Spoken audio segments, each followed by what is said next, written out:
in either case, the net is significant and it's positive.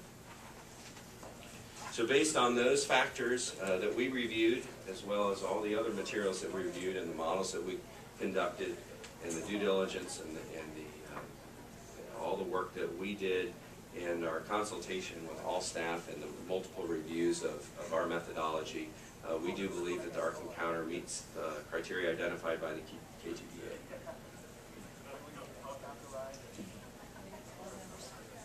Do any board members have any questions, comments? Mr. Hunden, thank you. Took the time to read through the report, which is, most of us do, obviously, but I did have a couple of questions. If we go back to the utilization rates, you mentioned, I guess I'm curious as to how you actually reached those specific rates, because obviously 7.49% of the under 18 population within Kentucky, and you mentioned that you also looked at other parks. Can you expand on that and tell us how you got to those specific numbers? Yeah, absolutely. We looked at probably, gosh, I want to say, it's in the report, there's a whole page list of probably 50 major museums, zoos, aquariums, and theme parks around the country. And we looked at what their annual attendance is, and we looked at their catchment area. For some, their catchment area, like I said, is local, some it's regional, some it's semi-national, some it's national. So you look at that, and literally you get rates from 5%, or usually it's higher than that, all the way up to 30 or 40%, depending. Some significant ones. And so we looked at those, we sifted through them, we did averages and medians, and then really looked at this, and we looked at the fact that this is really has aspects of all three, but is in a bit of unknown territory because it is not replicating a theme park concept with rides, so it can't exactly be that. It's not exactly a zoo per se, and it's not exactly a museum, but it has all these components. So we really just, we have to make some professional judgments, so we took those averages and all of those numbers, and we really just whacked them and took them down quite a bit because we don't know. So we'd rather err on the side of caution than to just take an average of the existing successful ones. We wanted to look at everything and say, okay, what are these likely to do? So, we took something that's probably about half of what the lower end was in terms of those. So, at some point you make professional judgment, and so for those, that's how it was now. And then in terms of whether it's kids or adults, that just has to do on the size of families in the country, and 2.5 kids and all that kind of thing. But there is some professional judgment in there, and we try to keep it real conservative. If I may, and if you've gone over this in my first meeting, so if you've gone over some of this in previous meetings, forgive me. On page 6 of the executive summary, there's a table that has the arc encounter budget, and there's a public infrastructure line in there of $21 million plus. Can you tell me what that is and what that entails? Well, in our interviews and due diligence, and Todd, I don't know if you want to jump in at any point, but we have to be real careful to make sure we're just looking at state impacts and state spending. If there's any local or county or municipal spending that's associated with the project, then that is not part of our analysis. We can certainly note it, but we don't net it out because it's only the state portion is looked at. So would that include the $11 million? I think they said for the interstate exchange being updated, or is that separate? I believe we'll have to go back and double check that, but I don't have that detail in front of me.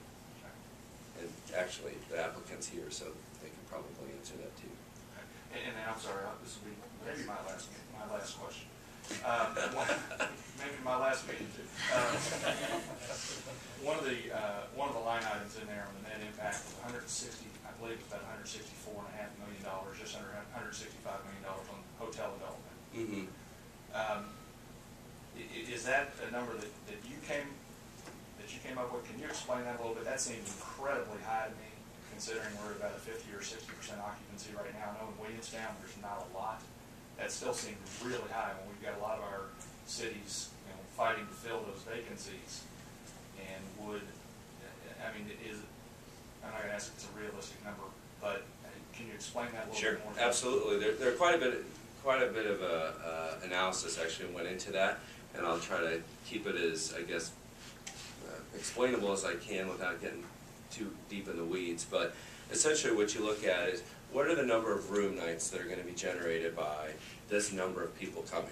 And you also have to think about the fact that most of them are coming during May through September, right? So it's not like it's consistent throughout the year. You look at that and you look at what's the ability of hotels, especially up and down I-75, but also in Lexington and other areas nearby, to accommodate those. And maximum practical occupancy at hotels, you know, they would love it at 100%, but that's not realistic.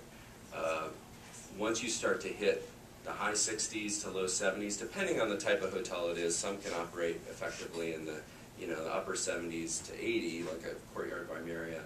But once you start to get into those levels, then private sector developers, you know, it doesn't take them long to sniff out that there's some cream at the top that they want to skim off.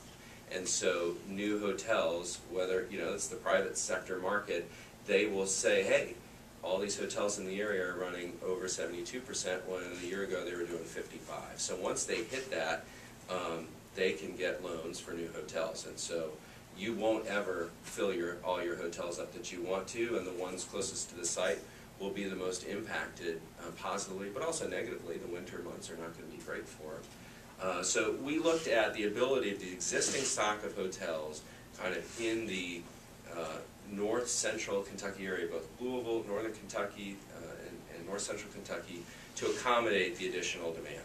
And so it seemed like they could probably take a 20 or 30% increase in occupancy, you know, off their current situation and be okay. But at that point, other new product is going to start being developed. So then we said, okay, how many rooms is that? What's the average cost per room for something like that? And the leisure demand is typically going to be for a limited service product, which costs about $100,000 a key. So you start doing those mathematics and you come up with, well, this could probably support an additional 1,000 or so hotel rooms, and it's depending on the scenario.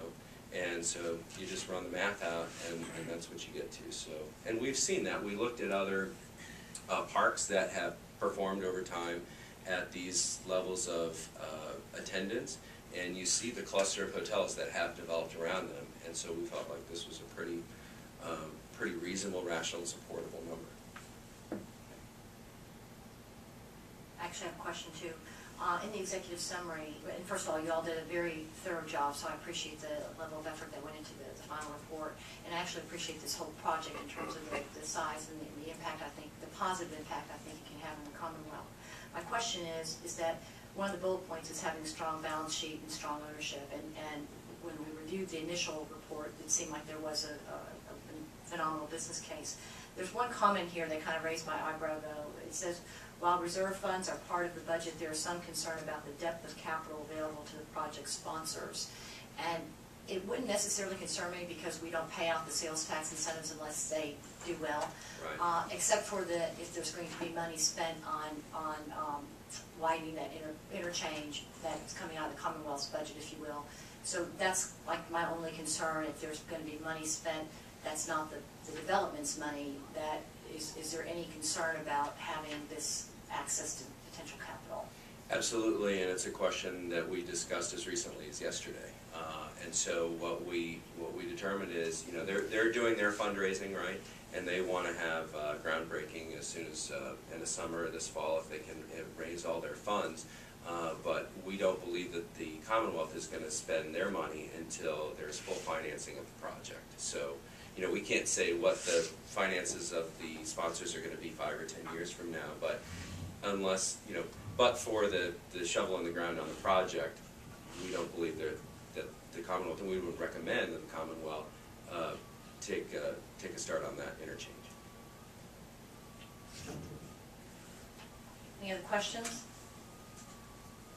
I would entertain a motion to approve or to grant the request for final approval.